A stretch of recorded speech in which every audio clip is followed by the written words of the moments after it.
Kubur yang dah ditanam selama 2 tahun.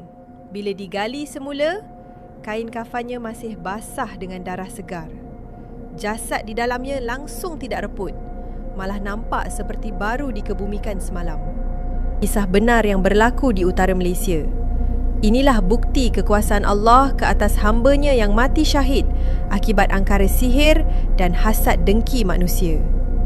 Kenalkan, Ustaz Musa. Kisah bermula bila Ustaz Musa, seorang pendakwah keturunan Arab yang sangat baik hati, berjaya membeli sekeping tanah untuk besarkan pusat tahfiznya. Dia bayar cash kepada tuan tanah. Rupa-rupanya ada pihak lain yang berminat dengan tanah tu. Bila tak dapat cara halus, diorang guna cara kasar. Hasad dengki sesama Islam akhirnya memakan diri. Balik je dari berdakwah di China, Ustaz Musa terus jatuh sakit misteri. Sakit Ustaz Musa bukan demam biasa. Satu badan dia naik gelembung air macam chicken pox, tapi jauh lebih ngeri dan besar. Paling seksa, seluruh bahagian dalam mulut dia penuh dengan ulcer putih. Ustaz tak boleh makan, tak boleh minum, tak boleh duduk. Dia cuma mampu baring.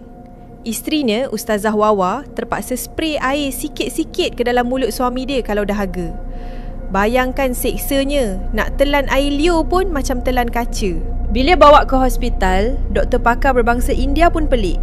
Doktor tu panggil mak jiran dan tanya, "Puan, ustaz ni ada musuh ke? I pernah belajar kat India, penyakit macam ni bukan penyakit hospital." Doktor tu sendiri cadangkan supaya cari perawat tradisional. Bila berubat kampung, perawat sahkan penyihir yang hantar barang ni memang handal. Niat dia satu je, nak Ustaz Musa mati.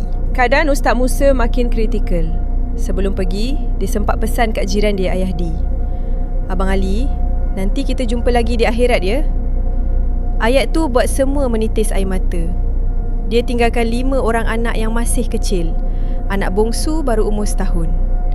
Akhirnya pada usia 38 tahun, Ustaz Musa menghembuskan nafas terakhir. Tapi masa jenazah dimandikan, berlaku satu keajaiban. Wajah Ustaz berseri-seri. Segala parut, luka dan gelembung air penyakit misteri tadi hilang tanpa kesan. Kulitnya licin dan bersih macam orang tidur. Arwah dikebumikan di belakang madrasah tempat dia mengajar. 2 tahun kemudian, pihak mufti arahkan supaya kubur dipindahkan ke tanah perkuburan umum. Masa liang lahat digali semula, Masya Allah, jasad Ustaz Musa masih utuh. Tak repot, tak hancur.